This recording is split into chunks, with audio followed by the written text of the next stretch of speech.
Sarah Huckabee Sanders, the spokesperson, you had reached out to, and according to the article, Sanders is saying this didn't happen. So how did this come about? Do you have sources who either heard of, were in attendance of this meeting, who are giving you these quotes of how the president reacted to these things? Right. Thanks for having me on. I appreciate it. My colleague Julie Davis and I both cover the White House, and we spent the last several months actually working on a very long piece about the president's immigration policy throughout the entire year. So we tried to trace from the beginning of the year, which started with the travel ban, all the way through a lot of the different pieces of immigration policy that the president has tried to implement, a lot of which have been aimed at securing the borders, making sure that people don't come into the United States. As part of that reporting, we talked to several people who described this meeting, in which the president came into the Oval Office, had a lot of his national security team there, and was essentially complaining, this is about halfway through his year in June, complaining that the steps that they had taken so far hadn't done enough to secure the borders, to keep people out, that people were still flooding in his words, as too many people coming in, and that they posed potentially a threat and other problems. And it was in the course of the reporting of that meeting that we talked to people who described how the meeting went and what the president said, and that, as you described, that he read from a list of countries and how many people were had come into the United States from those countries. And that's when he made sort of derogatory comments, first about the Haitians, and then about the Nigerians and others. And so, we're confident, we stand by our sourcing, we're confident that that story is true. The White House did push back very aggressively late last night and early this morning, sending us a note that said that several of the cabinet secretaries who were in the meeting at the time say that it didn't happen. Not that the meeting didn't happen, but that the comments, the inflammatory comments weren't said. But we stand by our reporting, and I think, would encourage people to look at the entire story, because there are many, many different aspects to this story. It's a long piece, and it talks not just about this meeting, which I think is emblematic of his approach on immigration, but also kind of about the rest of the year and all the different things that the administration did. And you also write in your reporting that there's real consternation that apparently it elicited quite the emotional response from John Kelly, who is now Chief of Staff. At the time, it was Secretary of State, also Tillerson, Rex Tillerson, who was in the meeting, or at least listening to the comments from your reported comments from the president, as well as this documentation. But that seems to really underscore some real fissures, too, in how they were handling what you are reporting to have happened in that meeting. Right. I mean, this was essentially the president and most of the national security apparatus that deals with this issue, that deals with immigration and border control. And there was, it was described to us as very heated and a lot of back and forth, a lot of crosstalk. And at one point, Mr. Kelly, General Kelly, who's now the Chief of Staff, was then the Homeland Security Secretary, and Stephen Miller, the Domestic Policy Advisor, really did sort of gang up on Secretary Tillerson, whose State Department, of course, manages the sort of entry into the country. That's the Consular Affairs Division of the State Department. And so there was a lot of tension. At one point, Secretary Kelly said, sort of looked around the room, realized there were other aides in the room, and said, we should clear the room here if we're going to continue this conversation. And at that point, many of the more junior folks left, and it was just the cabinet secretaries who remained to continue the conversation with the president. So this almost indicates, too, in reading your article, that, the real differences of approach were apparent even then, particularly with Secretary of State Rex Tillerson kind of being on the outside of how he was digesting this kind of information. It almost sounds from this article that if taking offense is too strong of a language, that he seemed uncomfortable with this kind of response coming from the president, as you report it. Well, look, this ultimately wasn't a piece that was designed to look at the question of the fissures inside the administration. There's been a lot of other reporting, my newspaper and elsewhere, about the differences between Secretary Tillerson and others on the president's staff and the president himself.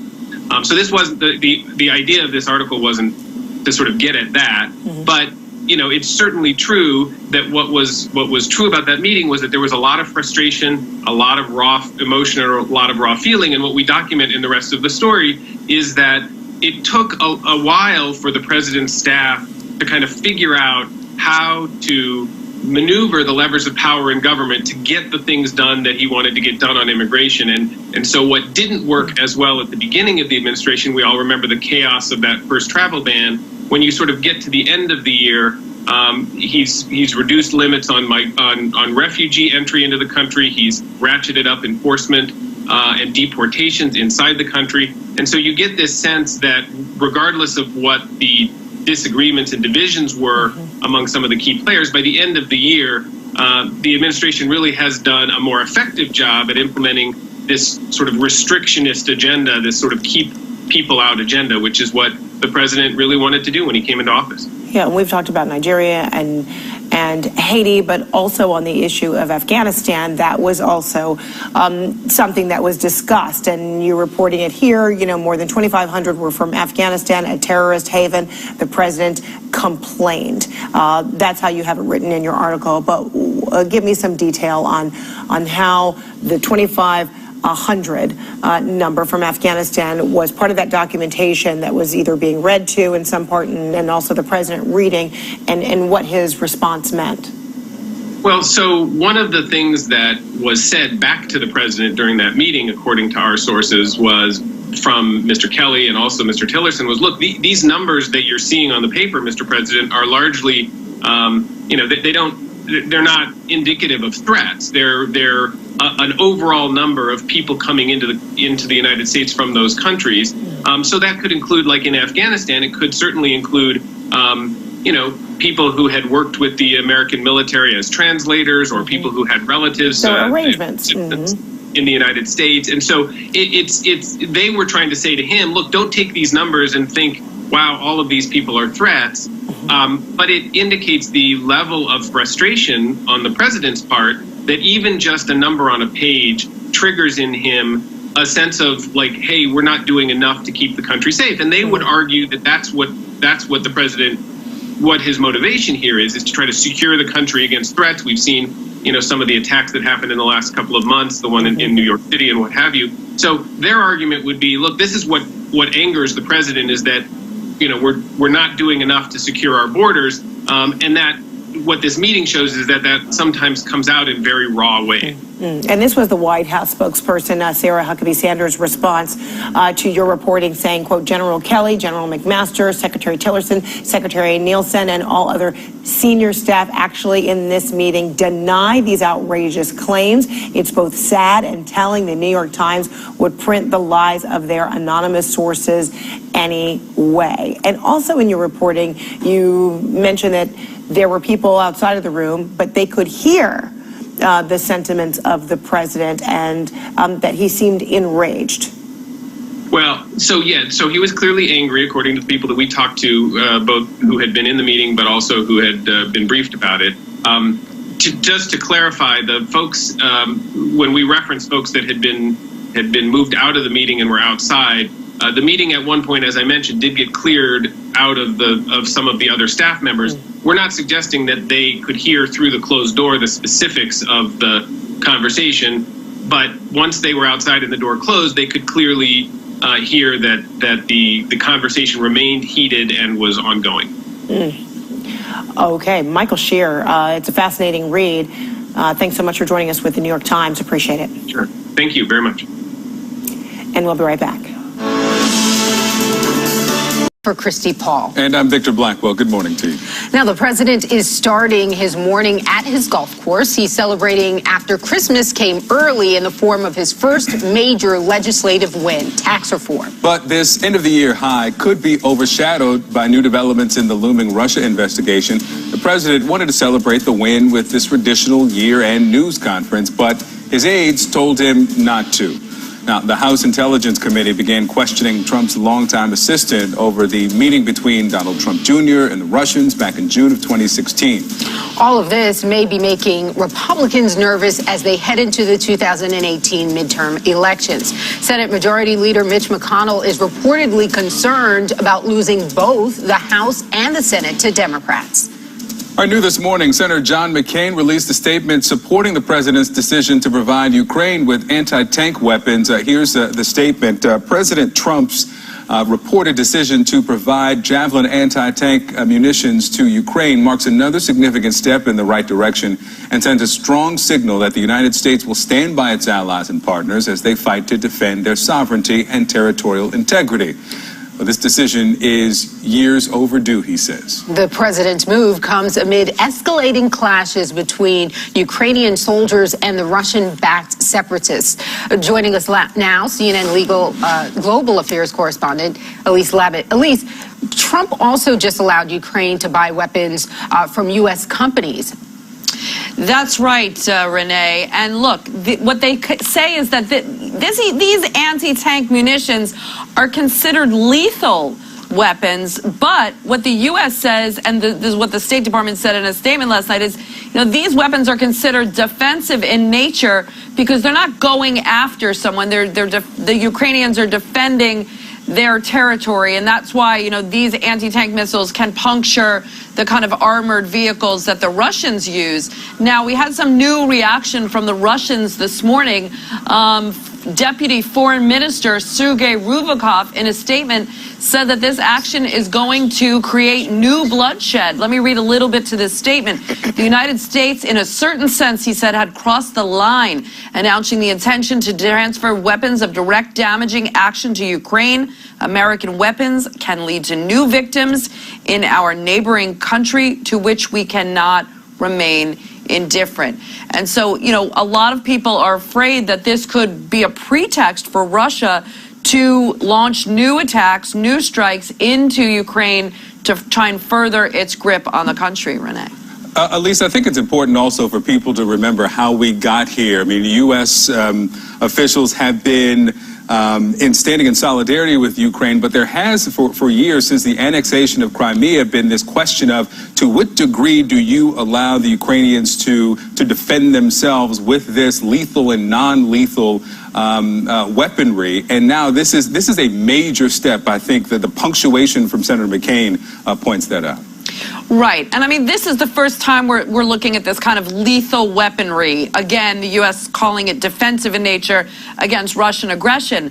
President Obama did allow what President Trump allowed earlier this week is for the Ukrainians to buy American-made light arms. You see that shoulder-fired missile right there. Some of those are considered light arms. Sometimes those are considered, and like small ones can be considered anti-tank missiles. But look, the U.S. has had a bit of a dilemma over the years because clearly there is Russian aggression in Ukraine, but they've also been looking for the Ukrainians to make certain reforms of their own. The Ukrainians are not completely without some concerns about human rights violations and such, and there's been a concern about further escalating the situation.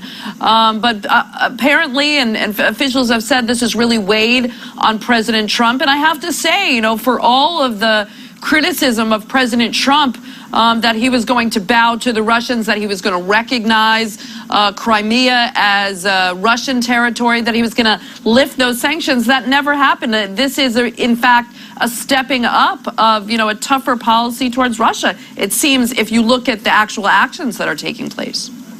All right, Elise Labott with us this morning. Elise, thank you so much for breaking that down for us. The FBI says a terror attack has been averted in San Francisco. A former U.S. Marine is accused of... I'm Michael Smerconish in Philadelphia. We welcome our viewers in the United States and around the world. Merry Christmas, everybody. We know what the president wants for Christmas. Credit from all the media for all of his achievements. He tweeted, "Sadly, the fake mainstream media will never talk about our accomplishments in their end-of-year reviews. We're compiling a long and beautiful list." Well, Mr. President, stick around. I'm about to talk about your impact. Plus, with 750 million packages delivered by UPS this holiday season, a growing number are being stolen by so-called porch pirates.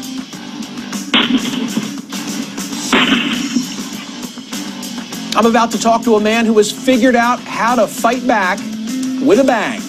Plus, did you ever talk about something on your phone and suddenly start seeing ads for it? Is it a coincidence? Or are our smartphones spying on us? And a look back at some memorable moments on both sides from 2017, including everybody's favorite blooper by yours truly. George Papadopoulos. I know, I'm a dope. But first, we're almost 1 year into the Trump administration, and the end of any year is a time for assessing, especially this one. Mike Allen had an interesting observation this week in his Axios newsletter. He pointed out how little President Trump and perceptions of him have changed in the last year. Think about it. Roughly the same number of people support him today as did at the beginning of his administration. The Russian probe has remained constant. The elected Republicans remain skeptical of his leadership, but largely compliant. The elected Democrats, they still don't like him. The war with the media has never subsided, and neither have his Twitter fingers. All true. But there's a temptation in those observations to conclude that his administration, the passage of the tax bill notwithstanding, is static, gridlocked, that nothing's getting done in a polarized climate. That would be a mistake. In fact, if the pace of change continues for the duration of Trump's presidency, however long that might be, I think he could become the most consequential president in the modern era. Consequential meaning most important and significant, having the biggest overall impact. As with the criteria that Time magazine uses when determining its person of the year, this is not necessarily a good thing. Think about it. A Supreme Court position that was by rights a Democratic pick instead went to Trump. And his influence on shaping the federal judiciary is far greater than just Neil Gorsuch on the nation's highest court. He broke a Senate record this year by confirming a dozen new U.S. Circuit Court judges, the most during a president's first year in office in more than a century. At the rate that he's going, by next year, more than 12% of federal cases heard will be by Trump-appointed judges. Those picks will be his longest-lasting legacy. The tax bill that he's just signed is the first major overhaul of policy since the Reagan era. Whatever the effect, that won't be undone anytime soon. And by ending the individual mandate, President Trump has felled a major domino that will upset the economic viability of the Affordable Care Act. After all, how can you provide coverage for those with pre-existing conditions if you don't have everybody in the insurance pool? Trump has made cutting federal regulations a priority. He's revoked 67. He's delayed or derailed more than 1,500 others. He's pulled out of the Paris Climate Accord, okayed the Keystone Pipeline, recognized Jerusalem as the capital of Israel, and refused to recertify the Iranian nuclear deal. On his watch, the Iraq prime minister just declared victory over ISIS. The New York Times' Ross Douthat called it a war Trump won. In immigration enforcement, ICE has arrested more than 100,000 people who entered the U.S. illegally, 70% of whom were already convicted criminals. His State Department has undergone massive restructuring and shrinking, again, for better or for worse. And don't forget about the influence that ideologically driven members of his cabinet are having out of the spotlight.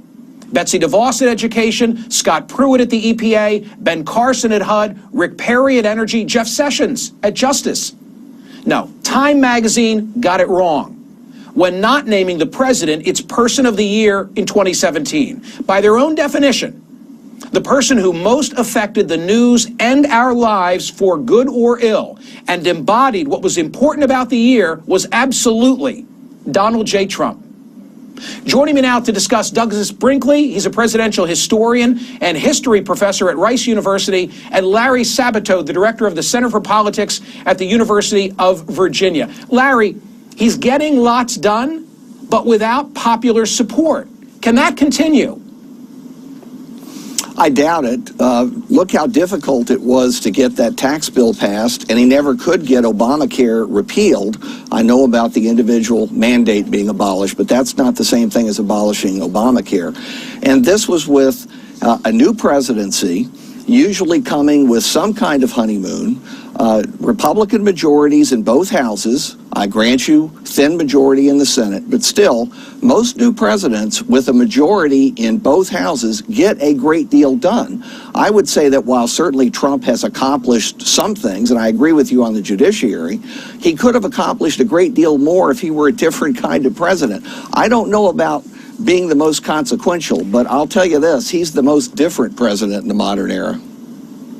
I think everybody could agree on that, including the president. Douglas Brinkley, there's a lot to be said for that which takes place through inaction. Differentiate between action and inaction and what it means for this presidency. Well, just take a look at what you said, pulling out of the Paris Accord.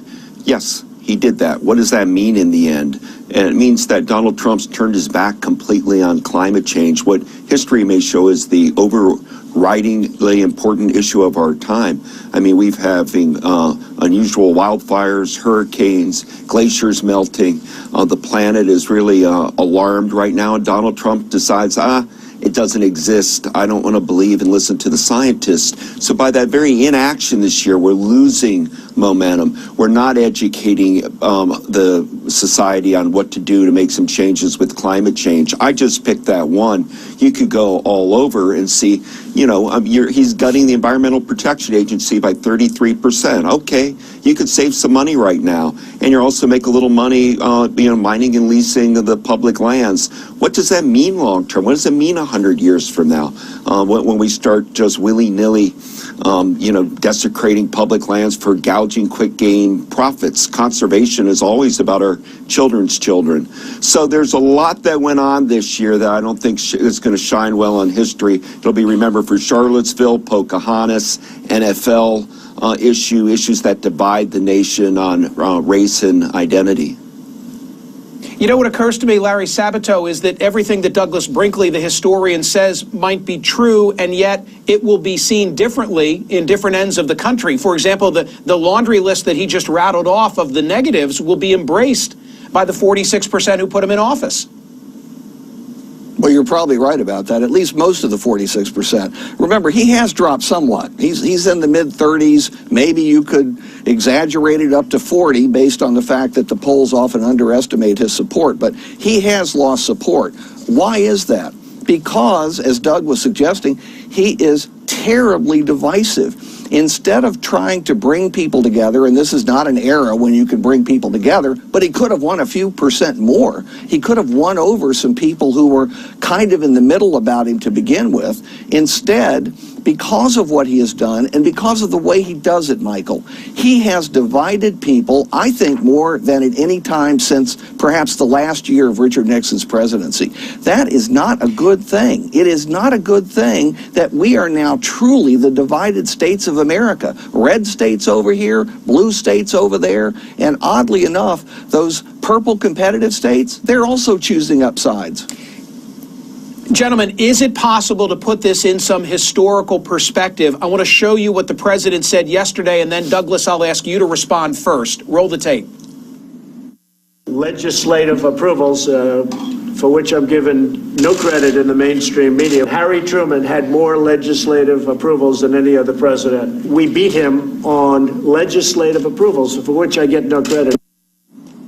Historian Douglas Brinkley, he references Harry Truman. Who comes to your mind, if anyone?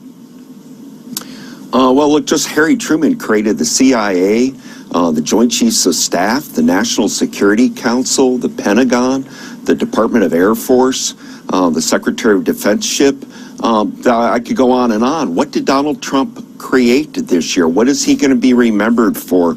I mean, John F. Kennedy, in his first year in office, Michael, did some bold things. He said, we're going to put a man to the moon by the end of the decade, and he started getting money put into states like places like Huntsville, Alabama, and Houston, Texas, infrastructure money on technology that worked with the space program. Kennedy created his first year the Peace Corps, Alliance for Progress. What's Trump known for? All over the world, he's seen as a bully. That's the net takeaway at the end of the year, and perhaps a bigot.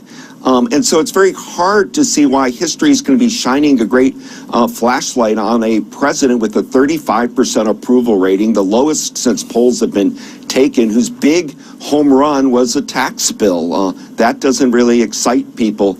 It is a success at the end of the year, and he did get Gorsuch in, but it's been a very rocky first year. Dr. Sabato, I think what he's achieved is that which he said he was going to do, which was largely, for better or worse, to reverse Obama-era policies. Well, you're correct on that too, Michael. Let's talk about what that means, though. When you base your presidency around your base, your party base, and you are unable or incapable of bringing some people from the other party in the long run, that means the same thing is going to happen to Donald Trump. What karma that's happening to Barack Obama. Obama's presidency is being deconstructed piece by piece. Trump and his appointees are pulling out by the roots Obamacare's policies and regulations and programs. Look, at some point, I don't know when, is it 2020, is it 2024, can't tell you, but at some point you will have a Democratic president, a Democratic Senate, a Democratic House again. And I can almost guarantee you that the Democratic base will insist that the Democratic president and Congress do the very same thing to whatever is left of Trump's legacy. Can I just say as a final word to both Douglas Brinkley and Larry Sabato, I worry most about a crisis. Knock on wood, we've really not had one in the first year of his watch, and I worry about what happens in a very polarized setting in one of those moments when in another time we would most certainly rally around the flag. Happy holidays to both of you. I really appreciate your expertise. Perfect guests for today. Thank you, sir. Thank you, Michael. What are your thoughts? Tweet me at Smerconish. Go to my Facebook page. I will read some responses throughout the course of the program. What do we got, Catherine? Can you give the Trump bashing a break? Why not point out the positive facts versus negative opinions, Smerconish? Trisha, are you blanking me? Like, that was the most, I wrote every word of it myself. That was the most even presentation of what this year has been that you will find anywhere. That's not an MSNBC view. That's not a Fox view. That is a straight down the middle assessment of, for better or worse, here is what has just transpired. And it gets frustrating for me for people who hear what they want to hear what they think they hear, and just don't listen clearly. One more if we've got time for it. Your pan of Trump was discussed. See what I mean? This shows your true preferences. I mean, Rajiv, can you please get together with the last tweeter and maybe the two of you can work it out? It's remarkable how people hear the same thing and just take away from it different conclusions. Up next, it's peak package delivery season, which means porch pirates are in full thievery mode. But one man hopes to thwart them in an explosive new style.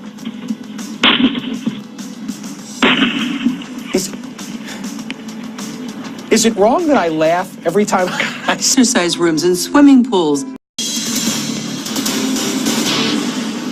The Hispanic Caucus and DACA recipients, activists as well, are reeling after Democrats postponed action on the DACA program for the third time this year. There was no fix in the September short-term spending bill, no fix in the 2-week spending bill that passed on December 8th, no fix on the spending bill on Thursday before the government ran out of funding. Democratic leaders insist they have a strategy to pass a DACA fix in January. However, will they deliver on the promises, though, and when? Here with me to discuss, CNN political commentator Maria Cardona and chairman of the National Bar Association, PAC, and former D.C. Democratic Party chairman A. Scott Bolden. Good morning to both of you. Good morning, Victor. So let's start here, Maria, with what we heard from Minority Leader in the House, Nancy Pelosi, earlier this year in November. I'll have to see what the spending bill is, but I fully intend that we will not leave here without the DREAM Act passing, with a DACA fix. And I've made that very clear. We will not leave. Well, they left and it didn't happen. Explain how this is not a promise broken here. Well, first of all, let's remember that Democrats do not control Congress. They don't control the House. They don't control the Senate. Exactly. They have very limited leverage. But she knew that when she said it. Sure, but what she was doing was certainly pushing not just Democrats, but Republicans as well. Let's remember there are many Republicans who have also made the promise to fix DACA, the Deferred Action for Childhood Arrivals, for almost 1 million kids who came here through no fault of their own, who now, thanks to President Trump, who, took that protection away from them, are now in limbo. And so what she was voicing, which is still the case today, is that protecting these dreamers, as we call them, is a huge priority for Democrats, is a huge priority for American voters. And the hope was that Republicans would also make sure that this was a priority for them. We know that many of them support this. There is a bipartisan bill in Congress right now that if Republicans had the political will to put it on the floor right now, it would pass overwhelmingly with bipartisan support. There's also Jeff Flake who said that in voting for the tax cut that he got some confirmation that there would be a DACA fix as well. So there is bipartisanship in the Senate as well. Let me get to Scott because I don't have a whole lot of time here. Sure. But this obviously is something that has bipartisan support, as Maria pointed out and we pointed out in the Senate. But if if Republicans say yes, there will be a DACA fix, there will be protection for these roughly 800,000 undocumented peoples in this country who came here as children, no fault of their own, but we want money to start building this wall. Is that a fair exchange? It's not a fair exchange, quite frankly. But should Democrats take it? Well, if the Democrats what? I'm sorry. Should Democrats take that deal? Of course not. They ought not take that deal because this has bipartisan support if they can get it to the floor. And remember, this isn't over. January 19th is when that spending bill is up and they'll have to do another take. And Schumer has given a commitment to 17 or 18 Hispanic members of the House, as well as some others in the Senate, that they're going to lay the law down, or they're going to lay down the law on this. But this is about political capital. And the Democrats are committed to spending political capital on this. There's some Republicans as well. And remember, the backdrop of all of this is 2018, and that's as important for the Republicans as it is for the Democrats on this DACA issue. All right, Scott, let me stay with you. And Doug Jones, Senator-elect from Alabama, is heading to the Senate in January, and there was an open letter signed by 20 organizations that worked to get out the vote for Doug Jones in that special election just a couple of weeks ago. I want to read a line from it. The ticker tape for Jones' victory has barely been swept from the floor, and we are already seeing him pandering to the right and stepping away from the interest of the people who elected him. Just a couple of days ago, he had to walk back when he told Jake Tapper that it's time to move on from the sexual harassment allegations against the president, and some in the Senate who have said that the president should resign. Are you concerned about the degree to which Doug Jones will fulfill those promises he made to Democrats to win this race, considering how conservative, how ruby red of a state Alabama is and what you're seeing from him already? I'm not worried yet, and I hope I won't get worried once he gets in. This is hardcore politics, and Doug Jones' win, it was a great win for the Democrats, certainly better than Roy Moore being there. But here's the deal. He's in a very, very difficult situation because he's coming from a red state. African Americans and others voted to support him. He owes a lot of people, and he owes a lot of people who aren't ruby red, if you will. So he's going to have to balance that act, support those who supported him. It's going to be tough, but we have to keep politicians like Jones accountable, and we have to press them and make them vote the way we want them to vote to support what's in our best interest and usually what's in the best interest of America. We'll see. Maria, he's up again in 2020, just filling out the re-election from Jeff Sessions back in 2014, so he's going to be back on the ballot again. Your degree of concern, considering what we've seen in just the short couple of weeks since the election? Well, I would echo what Scott said. He is completely in a very difficult position, and he does have a tightrope act he has to perform here in the next 2 years. But I am going to give him confidence and the benefit of the doubt, because he is from Alabama. He is from the communities that supported him. He understands the issues that are important to the voters of Alabama, and he ran a fantastic campaign. And I believe that the relationships that he has actually nurtured for decades on the ground are relationships that he will continue to respect, and that he will mirror the issues that are important to most Alabama voters. And like Scott said, what's important to most Alabama voters, the economy, health care. I do believe these issues of sexual allegations will be front and center as well. And Scott mentioned, or I'm sorry, Doug Jones mentioned that this was going to be something that, moving forward, he agreed that these women need to be heard. So all of these issues, I think, are issues that will help him going into his re-election campaign, which will be tough but doable. All right, Maria Cardona, Scott Bolden, thank you both. Thank you so much. Well, up next, proof that one person truly can help turn a child's life around. See how a high school football coach opened up his heart and his home to one of his players You don't want to miss this remarkable story.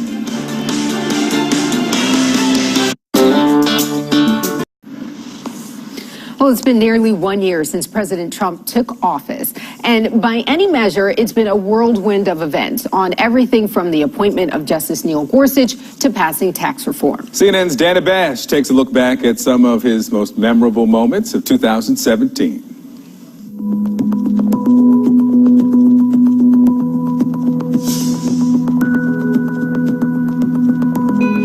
Let's be honest, the first year of the Trump presidency feels more like a decade because of the relentless stream of news. Here's a look at some of the key moments of President Trump's first year in office. For candidate Trump, large campaign crowds were the norm. But at his inauguration, this was a sore subject. The new president grew angry watching reports his inaugural crowd size was smaller than President Obama's. One of his first presidential acts was to order his press secretary to do this. This was the largest audience to ever witness an inauguration, period. That's something the president himself amplified while standing in front of a CIA memorial to fallen heroes. We had a massive field of people. You saw that. Packed. I looked out. The field it looked like 1.5 million people. But the numbers didn't lie, and the episode set an early Trump administration tone. Government regulation. It sure doesn't sound exciting, so it's no surprise the Trump administration effort on this was not splashy 2017 news. 1, 2, 3. But the president withdrew hundreds of regulations, a dull term with a real-world impact, from the safety of the products you use to the air you breathe. We have reduced unnecessary regulations to a point that this country hasn't seen in years. It was a promise kept to Republicans who argue excess regulation hurts business and economic growth. Raise your right hand. The most lasting Trump 2017 accomplishment is arguably the nomination and confirmation of Neil Gorsuch to the Supreme Court. I will do all my powers permit to be a faithful servant of the Constitution and laws of this great nation. The seat was open for a year since the death of Justice Antonin Scalia and Senate Republicans' refusal to consider President Obama's pick, Judge Merrick Garland. You will go down as one of the truly great justices in the history of the United States Supreme Court. Judges can disagree without being disagreeable. Getting Gorsuch was noteworthy not just for the Trump legacy, but the process. It is an extraordinary resume. From announcement to confirmation, this success was the most conventional Trump undertaking of the year. After months of back and forth between Donald Trump and North Korea's dictator, words like Rocket Man and Fire and Fury, the president took his insults to the world stage, his first speech at the United Nations. If it is forced to defend itself or its allies, we will have no choice but to totally destroy North Korea. The rhetorical crossfire continued on Twitter and through regime statements. Rocket Man is on a suicide mission for himself. By year's end, the escalation reached new heights. North Korea tested its most powerful missile yet, with the capacity to reach the U.S. mainland. No discussion about Donald Trump's first year in the White House would be complete without talking about his favorite little birdie. He sent more than 2,000 tweets in 2017 alone, from the mystery of Covfefe to a series of really consequential posts, like unprecedented attacks on his own party's leadership, and some head-scratching retweets. This anti-Muslim video sent by a Brit convicted of hate crimes caused a diplomatic rift with the British Prime Minister, plus his claim that President Obama wiretapped Trump Tower. Yet the one that may come back to haunt him the most, taunting fired FBI Director James Comey. Better hope there are no tapes of our conversations. The hands-down biggest 2017 Trump defeat, failure to repeal and replace Obamacare. John McCain's dramatic no vote sealed its fate, but Republicans were split on how to fulfill their Obamacare repeal promise, one that helped them win control of government. That loss made President Trump and Hill Republicans' quest for tax reform a political life or death mission. Must pass legislation. The Tax Cuts and Jobs Act, as amended, is passed. And it worked. People are going to be very, very happy. They're going to get tremendous tax cuts. Whether most Americans, especially working-class Trump voters, will see that as a win, to be determined. And finally, the most important Trump moment of 2017, firing FBI Director James Comey. Sacking Comey while he was investigating potential 2016 Trump-Russia collusion caused a political earthquake with aftershocks still rattling the president. We'll see what happens. Not the least of which, Comey's revelation that he kept detailed memos documenting meetings with the president, which Comey asked a friend to leak to the press. I asked a friend of mine to share the content of the memo with a reporter. I asked him to because I thought that might prompt the appointment of a special counsel. That's exactly what happened. And Special Prosecutor Robert Mueller's Russia investigation was a cloud over the first year of the Trump presidency, which so far produced indictments of 2 former Trump campaign officials and the guilty plea of former National Security Advisor Michael Flynn for lying to the FBI. What a year. What will 2018 bring? Buckle up. No matter what size your label says, Men's Warehouse has you covered. All right, so Victor, I know you still have some more shopping to do, so this next story is for you. If you're looking for that unique gift this holiday season, you may want to consider a very special bear. Yes, he knows the best words. He's got like the world-class memory, and he has an American flag he carries around. Here's Jeannie Mose. Prepare to be blown away by this Christmas gift just by the fact that it exists. The wind whispered through the forest. I come when the trumpet sounds. Introducing the original Trumpy Bear. Is this really a thing? Reads a typical comment. Just find the secret zipper and pull out the flag blanket. This looks like a bad SNL skit. Read another. Everyone knows Trumpy Bear loves to go to the golf course. When I ride with Trumpy Bear, he makes my golf game great again. Thank you, Trumpy Bear. Is this crap for real? Read a third. Simply style his trademark hair. You betcha. Order now for only 2 payments of $19.95. I can personally vouch for Trumpy Bear. He exists. We have one. A company that specializes in seen-on-TV ads is doing the marketing for the woman who created Trumpy Bear. Nothing partisan, the VP says. We'd like everyone to buy it, meaning Trump lovers and haters. Trumpy Bear is proudly made in America. I'm kidding, it's made in China. The most fearless bear anywhere. That's right, he will kick Winnie the Pooh's ass. Instantly recognizable with its red tie and its combable hair. No wonder critics are making small hands jokes. I am disappointed with the size of its paws. One thing Trumpy Bear cannot do is tweet. No fingers. Hey, if President Teddy Roosevelt can inspire teddy bears, why can't President Trump inspire Trumpy Bears? I'm proud to have Trumpy Bear ride by my side. Its maker is planning some design changes in the new year, but it will still come with a special certificate of authenticity.